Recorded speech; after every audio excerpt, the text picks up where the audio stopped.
Bienvenue, la jeunesse et tous ceux qui regardent dans l'Union du Pacifique, et bien sûr tous nos visiteurs qui sont avec nous et qui nous regardent tout spécialement lors de ce séminaire qui est renouveler son alliance. On aurait aimé qu'on puisse se voir en personne, mais c'est génial qu'on puisse quand même se voir de cette manière et apprendre de la parole de Dieu. Et alors que nous allons commencer, nous allons prier. Notre Père qui est aux cieux, nous venons devant toi en ce moment.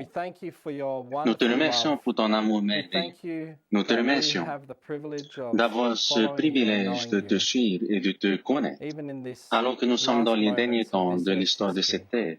Nous te demandons de nous aider à pouvoir être prêts pour ton retour. Peu importe où nous sommes, peu importe où nous vivons, aide-nous à pouvoir consacrer notre vie à toi et de pouvoir être prêts afin de pouvoir être ramenés à la maison et être envoyés avec toi au ciel. Bénis la jeunesse, bénis ceux qui nous regardent et qui se joignent à nous. Aide-nous à pouvoir te suivre de tout notre cœur et à renouveler notre alliance. Au nom de Jésus, nous prions. Amen. Notre sujet de ce matin est l'école de toute une vie. Lorsque l'on considère cette pensée, chacun de nous avons eu l'opportunité d'apprendre, de finir notre école, ou peut-être d'avoir eu des diplômes. Et généralement, nous cherchons à terminer notre scolarité, à avoir des diplômes. Et on avance dans notre vie, chacun ayant ses propres occupations, avec les différentes choses que nous faisons dans notre vie. Mais ici, le sujet est l'école de toute une vie. Est-ce que vous aimeriez vous enregistrer pour une école qui durera toute votre vie? Ou bien, est-ce que vous y réfléchirez à 2 fois avant de vous inscrire dans une telle école pour la vie? Une fois que vous faites le choix de vous inscrire dans une école pour la vie, vous allez devoir continuer, même si les épreuves sont difficiles, même si cela prend beaucoup de patience, beaucoup de travail acharné, une communication et un travail d'équipe. En plus de cela, vous allez vous inscrire dans une école où vous n'obtiendrez aucun diplôme. Est-ce que vous voudrez vous enregistrer dans une telle école? C'est intéressant de savoir ce que l'Esprit de prophétie dit. Il est écrit, « Ceux qui se marient entrent dans une école où, dans cette vie, ils n'obtiendront aucun diplôme. » Je relis. Ceux qui se marient entrent dans une école où, dans cette vie, ils n'obtiendront aucun diplôme. Pourquoi les personnes ne peuvent obtenir aucun diplôme dans un mariage? Pourquoi ne peuvent-ils obtenir aucun certificat pour dire « ça y est, maintenant j'ai appris qu'est-ce que le mariage ». Maintenant, je suis prêt à avancer dans ma vie de marié. J'ai fini d'apprendre. C'est une pensée intéressante. L'Esprit de prophétie dit, ceux qui se marient dans cette vie vont entrer dans une école de toute une vie. Et dans cette vie même, ils n'obtiendront aucun diplôme. Peu importe la manière dont on a regardé le mariage, que ce soit d'une manière sage ou attentionnée. Peu de couples sont parfaitement unis lorsque les vœux de mariage sont opérés. La véritable unité du couple réside dans le travail de plusieurs années. Donc, quelle est cette chose que nous n'arrêtons jamais d'apprendre dans cette université ou dans cette école du mariage? Quelles sont les recommandations pour y entrer? Normalement, avant d'entrer une école, il y a des examens à passer, des caractéristiques à respecter. Quelles sont les recommandations? Vous savez, peu importe de quelle famille vous êtes, de quelle île ou de quelle partie de l'île vous êtes, que vous soyez un homme ou une femme, peu importe votre culture, nous sommes normalement pas aptes à entrer dans cette école. Et la question est pourquoi? Parce que la Bible nous enseigne dans Jérémie chapitre 17, verset 9, le cœur est tortueux par-dessus tout et il est méchant. Qui peut le connaître? Dans Marc 7, verset 21, car c'est du dedans, c'est du cœur des hommes que sortent les mauvaises pensées, les adultères, les impudicités, les meurtres, les vols, les cupidités, les méchancetés, la fraude, le dérèglement, le regard envieux, la calomnie, l'orgueil, la folie. Toutes ces choses mauvaises sortent du dedans et souillent l'homme. Lorsque nous regardons ces choses terribles, cette liste qui a été donnée, nous voyons que nous ne sommes pas des candidats aptes pour cette école, dans laquelle on nous demande l'amour, la confiance, l'honnêteté, la bonté, le respect, qui sont nécessaires au bonheur. Et nos émotions, en tant qu'êtres humains, nous sommes tous comme ça. Nos émotions et nos sentiments nous disent que nous sommes prêts pour cette école, pour cette université. On veut avoir un partenaire, on veut se marier, on veut avancer dans la vie. Mais selon la Bible, est-ce que nous sommes prêts d'avoir une relation d'amour, de confiance, de communication? Lorsqu'on regarde ces caractéristiques qui viennent de notre cœur et de nos émotions, la chose qui nous dit que nous sommes prêts pour cette relation, c'est trompeur. Et ce sont de mauvaises caractéristiques qui vont causer des malheurs dans cette école. Les émotions et les sentiments sont des choses que nous ne devons pas suivre, surtout concernant le mariage. Parce que si c'est le cas, si on entre dans cette école de mariage et que nous voulons être l'homme chef ou la femme qui fait le chef, on veut contrôler tous ceux qui sont autour de nous. Et on veut être en charge si le moi est encore en vie et qu'on suit notre cœur. Ou bien, si vous n'êtes pas le chef et que vous ne voulez pas prendre en main cette relation, parfois ce qui arrive pour des personnes qui ne veulent pas prendre en main cette relation, ce sont ceux qui deviennent des fripouilles. Ce sont des personnes qui vont commencer à hausser le ton et à parler mal, qui vont répondre, qui vont commencer à tromper le conjoint, voler, qui vont tromper et qui vont essayer de regagner ce contrôle. Et là, les disputes commencent. Donc, la première chose à faire pour entrer dans cette école, appelée le mariage, c'est de réaliser que je n'ai pas l'amour. Je me souviens d'un pasteur qui avait parlé à la jeunesse. Et les jeunes commençaient à répondre au pasteur. « Ah, je suis amoureux de cette fille. » C'est un jeune garçon qui disait cela. Et le pasteur a répondu, « Mais comment sais-tu que tu es amoureux? » Le garçon répondait, « À chaque fois que je vois cette fille, mon cœur bat plus vite. À chaque fois que je ne la vois pas, la seule chose à laquelle je pense, c'est elle. Et j'ai juste envie d'être avec elle. » Et le pasteur a répondu, « Jeune homme, tu n'es pas amoureux. Tu es malade. Il faut que tu ailles à l'hôpital. » Vous savez, le monde parle de tomber amoureux. Mais l'amour que décrit le monde, c'est les émotions, la passion. Ce n'est pas de l'amour véritable. Et donc, nous avons dans la Bible plusieurs exemples de personnes qui croyaient être amoureux, qui étaient guidés par leur passion, par leurs émotions. Et nous allons voir le résultat de qu'est-ce qui leur est arrivé. Nous pensons à cet homme fort, fort physiquement, mais faible, extrêmement faible, émotionnellement.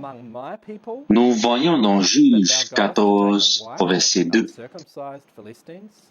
Lorsqu'il fut remonté, il le déclara à son père et à sa mère et dit, « J'ai vu à Timna une femme parmi les filles des Philistins. Prenez-la maintenant pour ma femme. »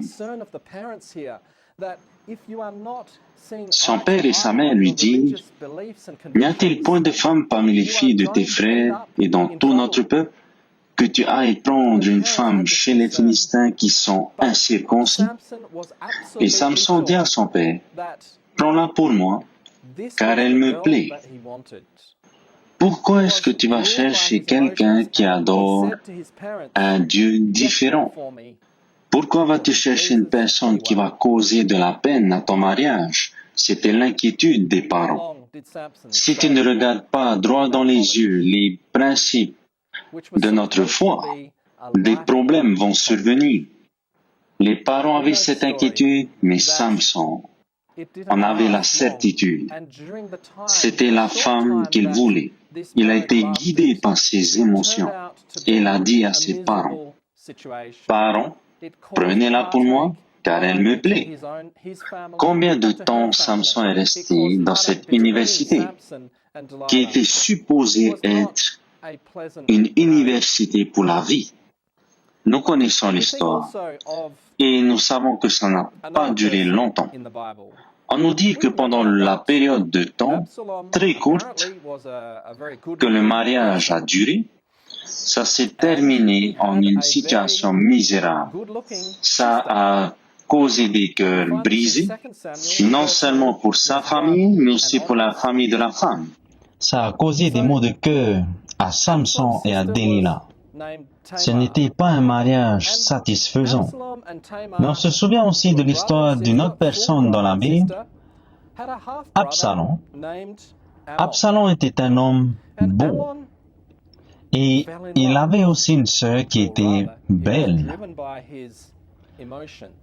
Dans 2 Samuel 13, verset 1 et la suite, après cela, voici ce qui arriva. Absalom, fils de David, avait une sœur qui était belle et qui s'appelait Tamar. Absalom et Tamar étaient bel et bien frères et sœurs. Et le beau-frère de Tamar était Amnon. Et Amnon l'aimait également, ou plutôt, ce sont ses émotions et ses passions qui le guidaient.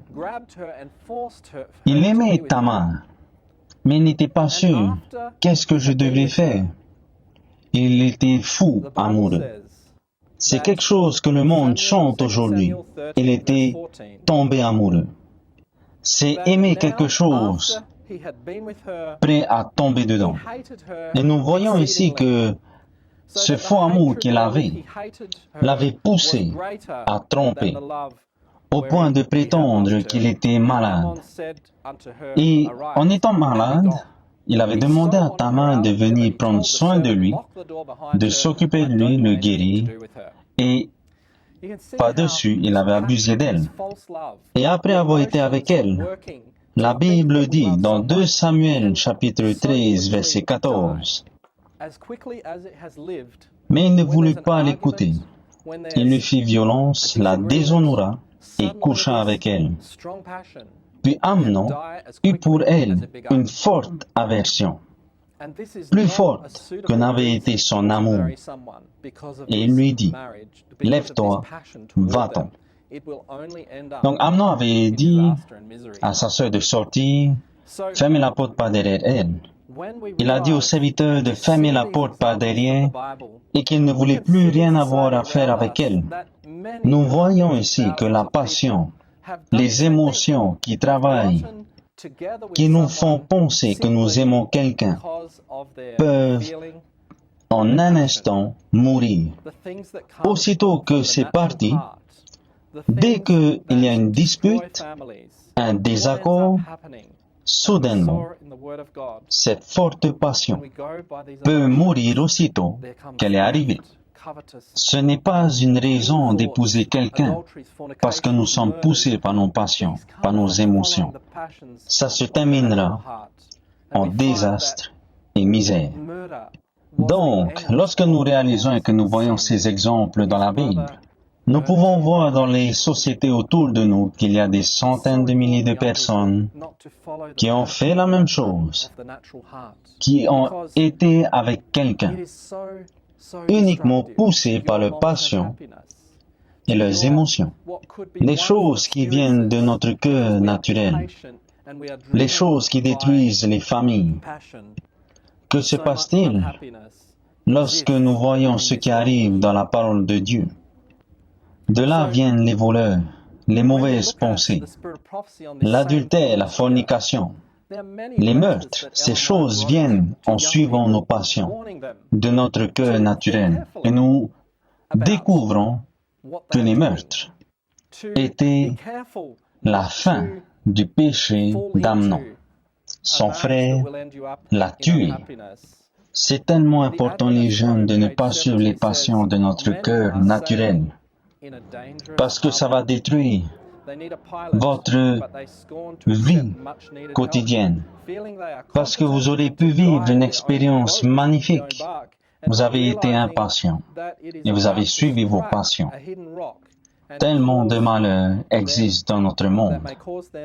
Lorsque nous regardons à l'esprit de prophétie, plusieurs lettres ont été écrites par Ellen White aux jeunes pour les avertir de penser et y repenser dans ce qu'ils font, de ne pas se précipiter dans un mariage qui les mènera à un malheur. Dans Foyer chrétien, page 70, on nous dit que beaucoup naviguent vers un quai dangereux. Ils ont besoin d'un pilote, mais ils se disent qu'ils n'ont pas besoin d'aide. Se croyant compétents de guider leur propre bateau, sans réaliser qu'ils sont sur le point de frapper un rocher caché, qui causeront ce manque de foi et de bonheur, à moins qu'ils ne soient des étudiants diligents de la parole. Ils feront de grandes erreurs qui pourraient leur retirer le bonheur à eux et aux autres. Les deux, pour leur vie présente et leur vie future.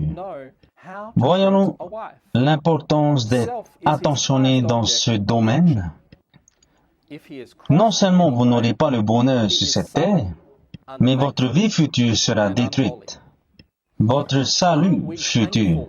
Vous voyez, lorsqu'on tombe amoureux, lorsqu'on veut se marier, ce n'est pas la manière d'agir de Dieu. Comme je l'ai dit au début, il y a des passions qui nous dominent. Lorsqu'on commence à entreprendre quelque chose, on va continuer. Ellen White écrit une lettre en 1893 à la mère d'un jeune garçon.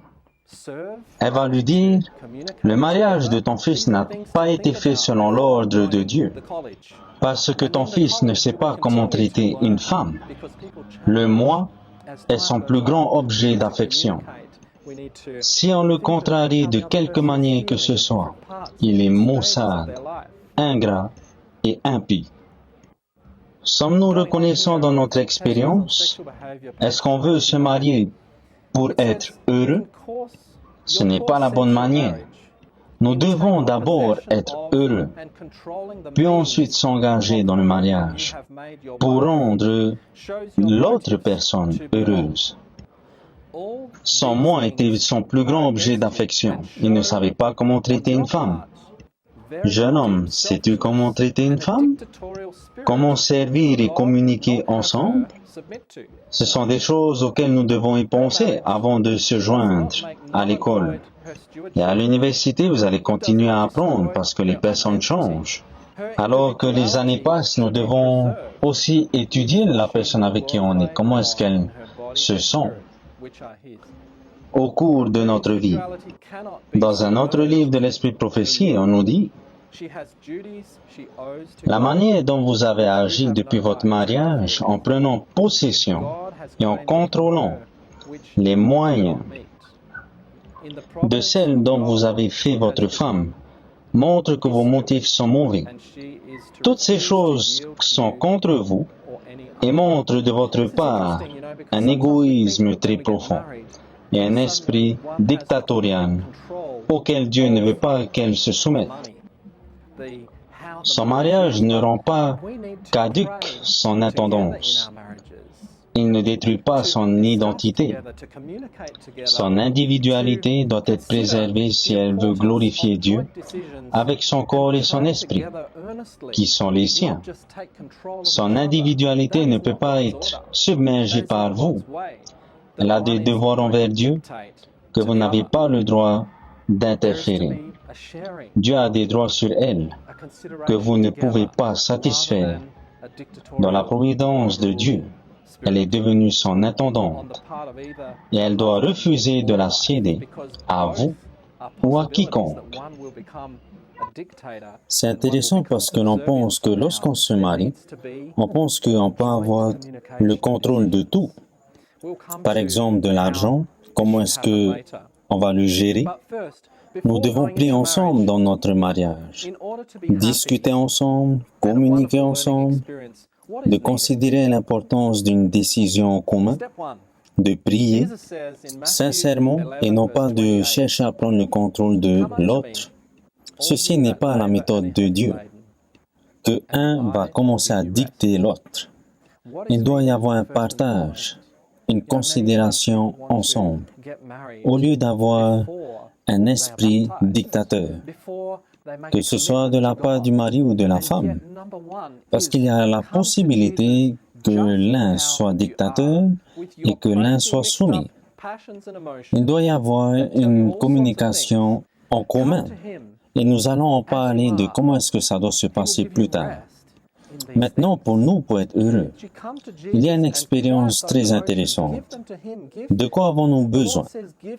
Étape numéro 1, Jésus dit, dans Matthieu 11, verset 28, « Venez à moi, vous tous qui êtes fatigués et chargés, et je vous donnerai du repos. » Ce dont nous avons besoin, premièrement, plusieurs fois, ça arrive que des personnes veulent se marier avant le baptême, avant qu'ils ne fassent un vœu à Dieu, alors que la première étape serait d'aller à Jésus tel que nous sommes, avec toutes vos émotions et vos passions, aussi bêtes qu'elles soient. Venez à lui tel que vous êtes, et il vous donnera du repos dans ces choses. Vos émotions, donnez-le à lui. Jésus vous dit, donnez-moi votre cœur. Donnez-moi ces émotions. Venez à moi, tel que vous êtes, et je vous donnerai du repos. Voici la première étape. Vous savez, parfois on pense qu'il faut se repentir. Premièrement, dans notre alliance avec Dieu. Mais la première étape, c'est d'aller à lui d'abord. Mais il peut, alors qu'on le regarde, alors qu'on regarde à Jésus. C'est ainsi qu'on atteint la repentance. Étape numéro 1, aller à Jésus comme vous êtes. Étape 2, 1 Jean 3, verset 1, on nous dit, « Voyez quel amour le Père nous a témoigné pour que nous soyons appelés enfants de Dieu. Et nous le sommes.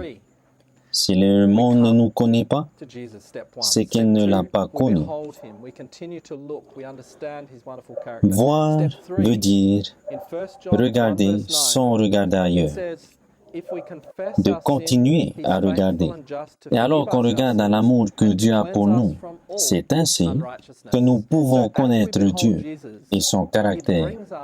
Et ceci doit arriver alors que nous venons en tant que jeunes. Mais ceci doit aussi arriver tout le long de notre vie. Car si on arrête de regarder à Jésus, nous aurons des problèmes dans notre vie chrétienne, notre mariage, dans nos relations. Étape 1, on va à Jésus. Étape 2, on le regarde. Et nous comprenons son caractère merveilleux. Étape 3, dans 1 Jean 1, verset 9, Si nous confessons nos péchés, il est fidèle et juste pour nous les pardonner et pour nous purifier de toute iniquité. Ici, on reconnaît à quel point, lorsqu'on regarde à Jésus, nous ne sommes rien. Notre culpabilité, et alors qu'on confesse nos péchés, remercions Dieu, car il est fidèle et juste pour nous pardonner de nos péchés et de nous purifier de toute iniquité. Étape 4, d'où vient l'amour?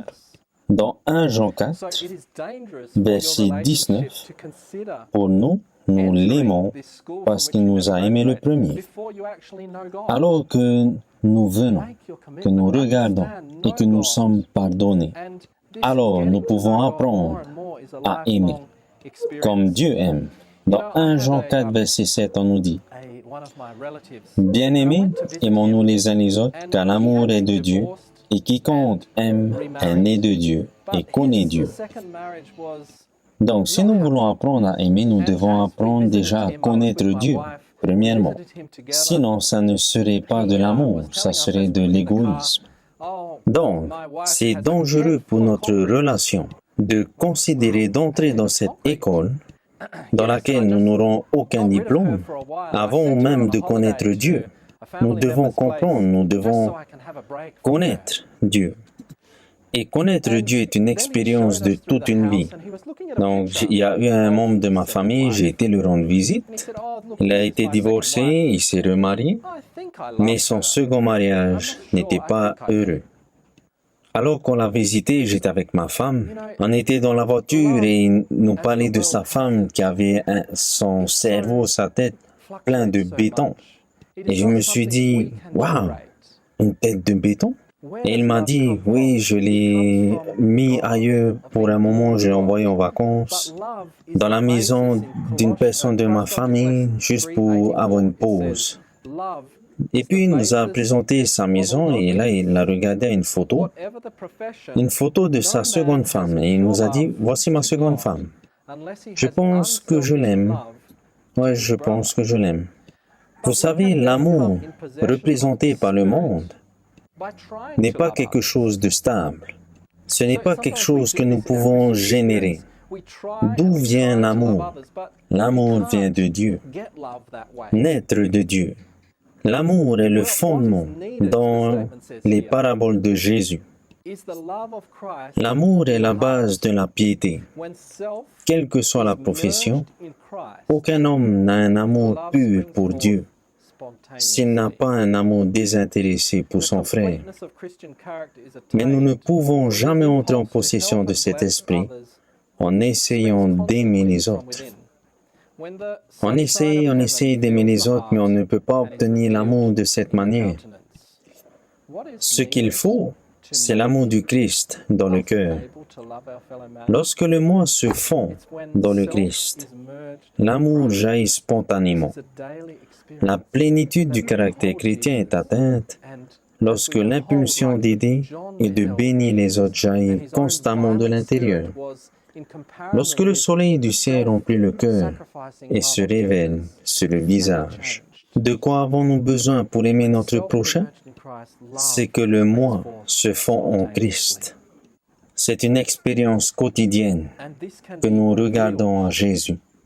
Lorsque nous regardons comme Jean a regardé à Jésus, son esprit violent, en comparaison avec l'amour désintéressé de Jésus, l'a fait changer. Lorsque le moi se fond en Christ, l'amour jaillit spontanément. Et cela peut être révélé sur le visage. Donc, pour être prêt pour cette école de mariage et pour avoir du succès en pratiquant cet amour désintéressé, en tant qu'étudiant dans cette école de mariage, nous devons aller à Jésus tel que nous sommes, de voir et expérimenter son amour pour nous, de croire en lui, de donner notre vie à lui, de le connaître. Et alors nous pourrons avoir cette puissance d'amour au lieu de tout simplement exercer une passion ou de manifester la bonté. d'une telle manière. Si nous suivons ce que notre cœur dit, ça finira toujours en dispute, en reproche, en colère, en haine, en déception, etc., etc. La liste de tristesse est trop longue. Et le monde est rempli de toutes ces douleurs de relations aujourd'hui. Les personnes qui sont mariées ne sont pas nécessairement heureuses que les personnes non mariées. Si le moi est vivant, c'est encore pire. Donc, ne regardez pas au mariage comme quelque chose qui va fixer votre tristesse. Ça ne marche pas de cette manière. C'est Jésus qui va régler vos malheurs et changer votre cœur. Et lorsqu'on voit une personne potentielle avec qui on veut se marier, ne pensons pas qu'on va se marier avec eux et qu'on va régler le problème. C'est impossible. Seul Jésus peut le faire. Parfois, on veut se changer l'un l'autre, mais c'est la parole de Dieu qui change le mari ou la femme. On peut essayer de régler l'autre, mais ça va se terminer en dispute, en blâme, en haine, en douleur, etc. Si nous voulons vivre heureux pour toujours, et que nous sommes mariés, et que nous avons été patients, et que nous avons attendu d'être tous les deux consacrés à Jésus, et que nous nous sommes réunis, non pas avant, mais après les vœux de mariage, ça, c'est la bonne manière. Alors que nous expérimentons la vie dans notre mariage, nos relations, est-ce que toutes les choses deviendront bonnes et heureuses dans notre mariage? Si nous nous soumettons à Jésus et que nous prions, ça aura un plus grand potentiel de devenir heureux et heureux. Mais si nous écoutons notre cœur, nos envies et nos besoins, le bonheur ne viendra pas. Dans Foyer chrétien, on nous dit, lorsque la vie, avec son lot de perplexité et de soins, rencontre le couple de jeunes mariés, le romantisme avec lequel l'imagination investit si souvent, le mariage disparaît. On a sûrement déjà expérimenté ça lorsqu'on est dans une relation au début, où on s'aime, on se drague, on se tient la main, on veut être ensemble, on se dit des choses. Plus tard, alors qu'ils passent du temps ensemble, cette romance, on ne le sait pourquoi, disparaît. Le mari et la femme apprennent le caractère de l'autre. Comme il leur était impossible de l'apprendre dans leur association précédente, c'est une période très critique dans leur expérience. Le bonheur et l'utilité de toute leur vie future dépendent du fait qu'ils prennent maintenant la bonne direction. Souvent, ils découvrent l'un chez l'autre des faiblesses et des défauts insoupçonnés. Mais les cœurs que l'amour a unis découvriront aussi des qualités lorsqu'alors inconnues. Dans nos mariages, on peut se concentrer sur les défauts et se dire « Oh, je ne savais pas que tu étais comme ça, mais ce qui doit arriver ici, l'amour domine, l'amour réalise que ces défauts sont là et essaie d'aider l'un et l'autre dans leur expérience. Que tous puissent se concentrer sur les qualités plutôt que les défauts. Souvent, c'est notre attitude, l'atmosphère qui nous entoure, qui déterminera ce qui nous sera révélé dans l'autre. Donc, si on vient qu'on est râleur et on n'est pas heureux, qu'est-ce qu'on va recevoir de notre épouse ou époux? Nous allons recevoir en retour de la tristesse. On doit rester positif dans notre expérience, rester proche de Jésus. Et de cette manière, l'un va influencer sur l'autre d'une manière positive, au lieu d'une manière négative. Dans 1 Corinthiens 7, verset 28, Paul nous dit, « Si tu t'es marié, tu n'as point péché. Et si la Vierge s'est mariée, elle n'a point péché. Mais ces personnes auront des tribulations dans la chair, et je voudrais vous les épargner. » On doit se rappeler que dans le mariage, il y aura des problèmes avec la communication, se comprendre l'un l'autre, ou peut-être avec les enfants, la maison, la finance ou autre chose, qui causeront des problèmes dans notre relation. Mais si on se tourne vers Jésus dans ces difficultés, ces épreuves, Dieu va nous aider. Si nous sommes, comme dans 1 Corinthiens 7, verset 3 à 5 nous dit, que le mari rende à sa femme ce qu'il lui doit, et que la femme agisse de même envers son mari. La femme n'a pas autorité sur son propre corps, mais c'est le mari. Et pareillement, le mari n'a pas autorité sur son propre corps, mais c'est la femme.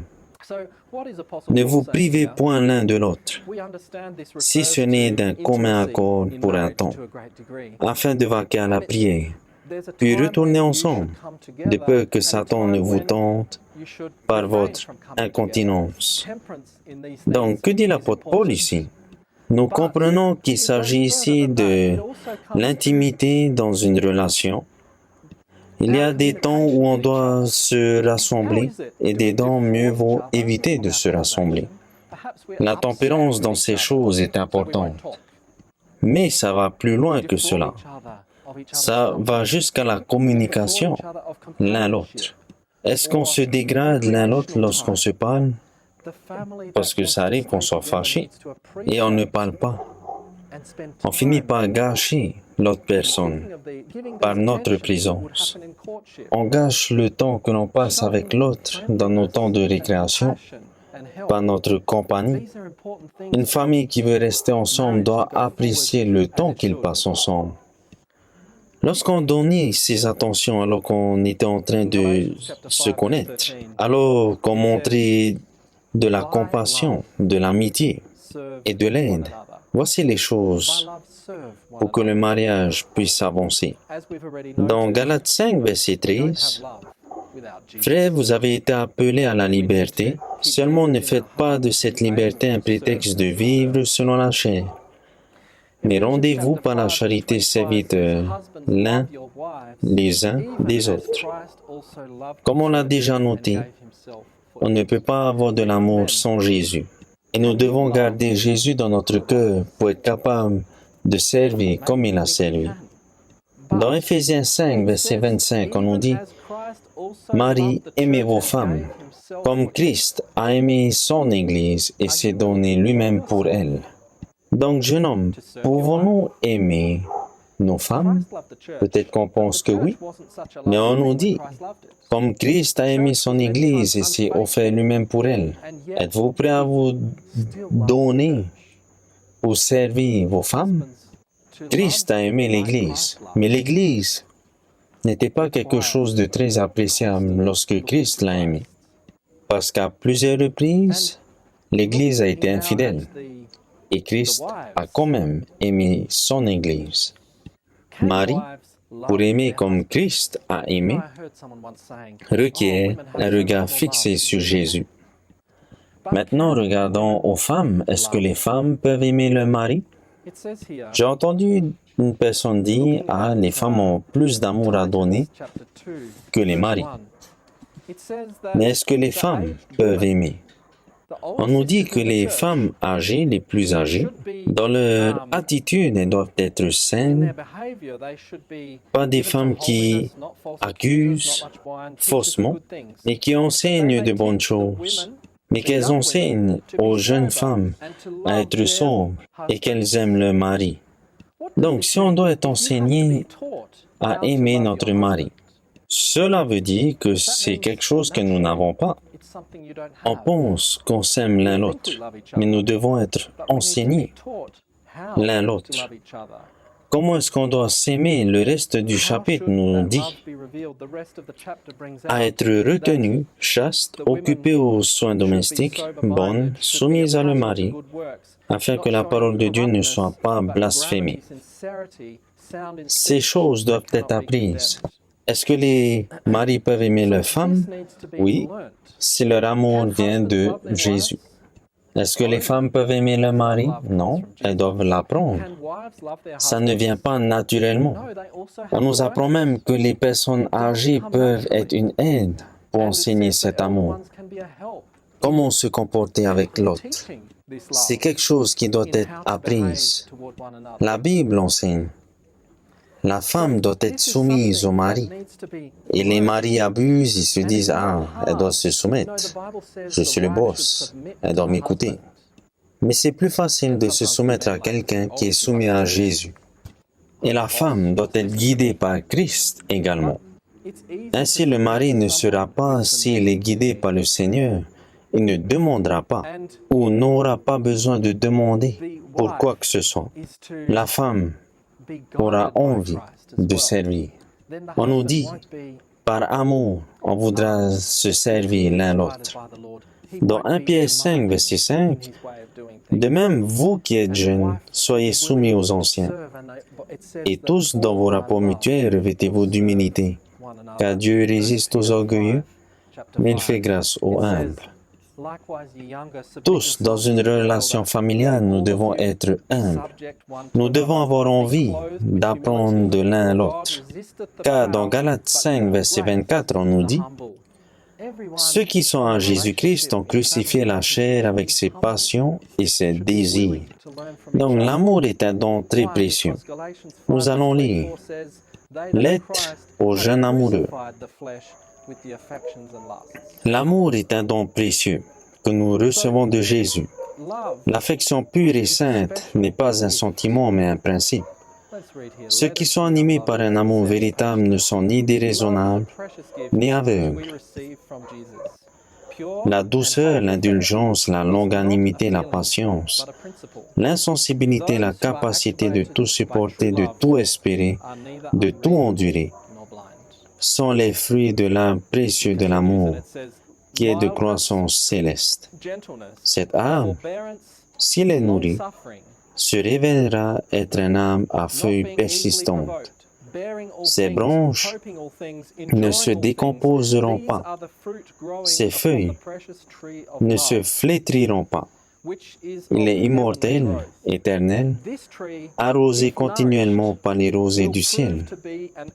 Les jeunes, dans vos relations avec ceux d'aujourd'hui, ou dans vos relations peut-être futures, ou bien si vous êtes mariés déjà, Dieu veut que votre mariage aujourd'hui soit non pas comme un arbre qui, pendant l'hiver, perd toutes ses feuilles, mais plutôt, il veut que, même lorsque l'hiver arrive, votre arbre porte toujours ses feuilles. Un arbre qui reste debout et stable tout le temps. Que doit-il se passer? Quelles caractéristiques? Quelles sont ces caractéristiques dont on a besoin dans cette relation? On nous dit ici, la douceur, l'indulgence, la longanimité, la patience, l'insensibilité, la capacité de tout supporter, de tout espérer, de tout endurer sont les fruits précieux de l'amour. Des fruits qui peuvent pousser sur votre arbre verdoyant. Je prie que dans votre relation, vous puissiez avoir un arbre verdoyant, que vous puissiez avoir une expérience heureuse. Souvenez-vous, nous ne sommes pas appelés à fixer le caractère d'un autre. Nous sommes appelés à tourner l'autre vers Jésus. C'est quelque chose que nous devons apprendre dans le mariage. Si on est indulgent à réparer l'autre, à se blâmer, à se fixer l'un l'autre, vous n'aurez pas de succès.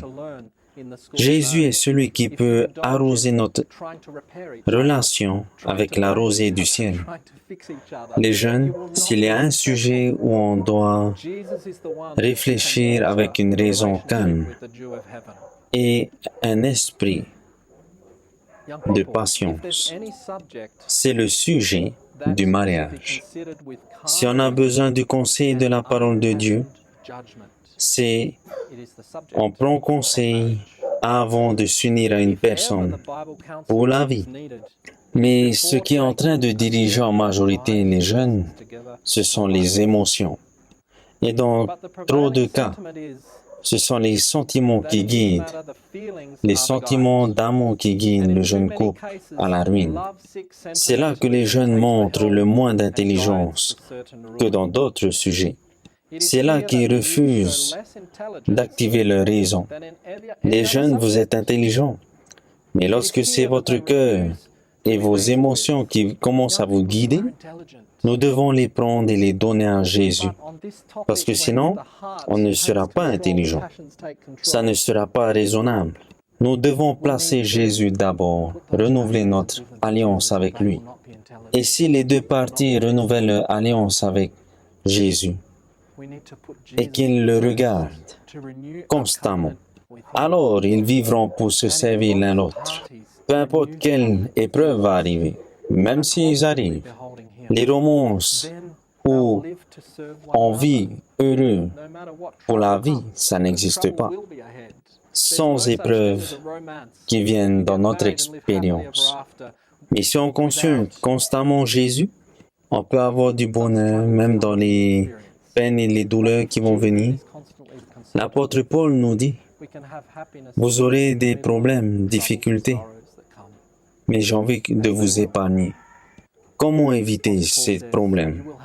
C'est au travers de Jésus, lui qui nous donne sa force de survivre dans la maladie ou dans la santé, dans la richesse ou la pauvreté, peu importe quelle sera la situation.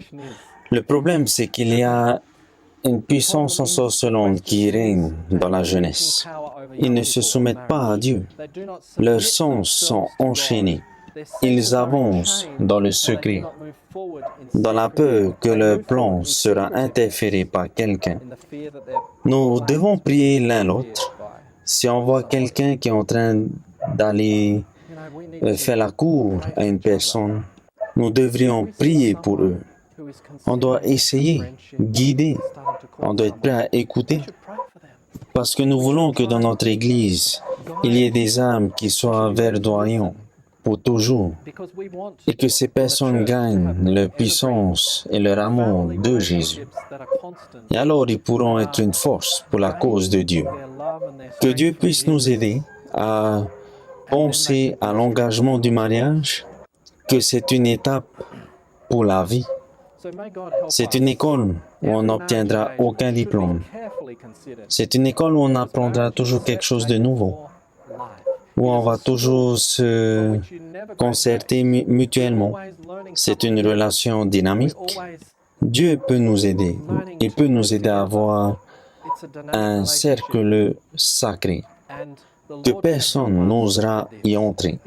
Mais ces cercles doivent être quelque chose pour atteindre d'autres personnes pour qu'eux aussi puissent suivre notre exemple.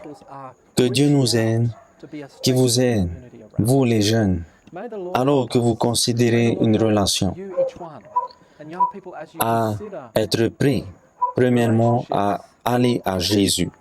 Deuxièmement, regardez à Jésus. C'est l'agneau qui ôte vos péchés. Il est celui qui peut prendre vos émotions, vos passions et les purifier. N'arrêtez pas de le regarder. Regardez la manière de son amour qu'il a pour vous. Confessez vos péchés à lui. Et il va vous aider. Il va vous donner de l'amour. L'amour qui vient de lui. Quelque chose que nous ne pouvons pas créer. Qu'on ne peut pas essayer de pratiquer pour aimer. C'est quelque chose qu'il donne. Que Dieu puisse vous aider. Que Dieu puisse nous aider pour le reste de cette conférence de jeunesse. D'examiner notre cœur et de renouveler notre alliance.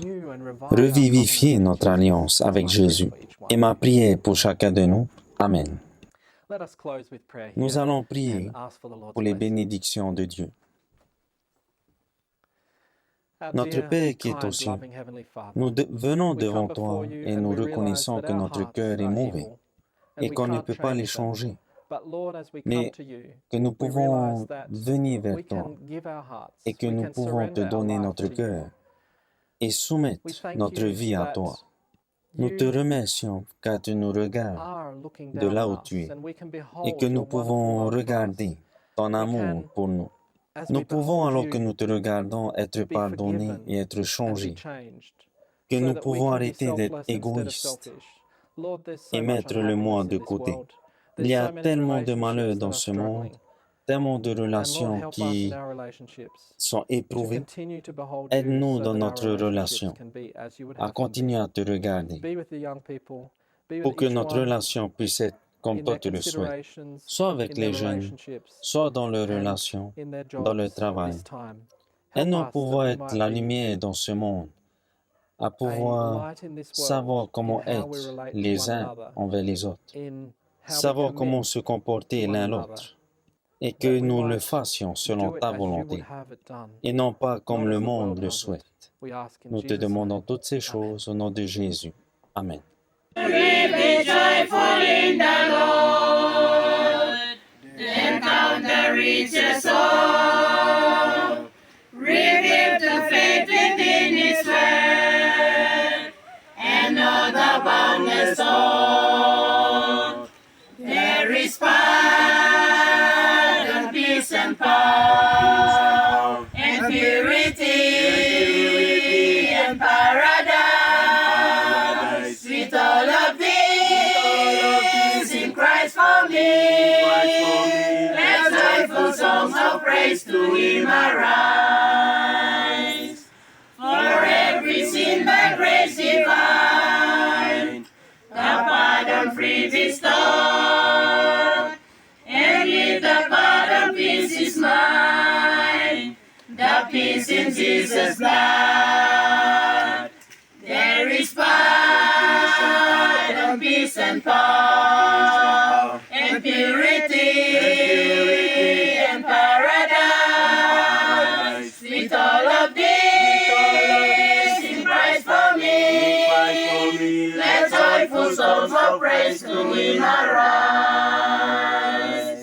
Oh, grace to break the power of sin. He gives a full supply. The Holy Ghost may help within, from sin to purify. There is pardon, peace and power, and purity, and paradise. With all of this in Christ for me, let joyful songs of praise to Him arise. The power to win us all to God, the Spirit to impart, and in the gift of Christ our Lord, dwells now in all our hearts. There is pardon, peace and power, and purity, and paradise. With all of this in Christ for me, let joyful songs of praise to Him arise. There is pardon, peace and power, and purity, and paradise. With all of this in Christ for me, let joyful songs of praise to Him arise.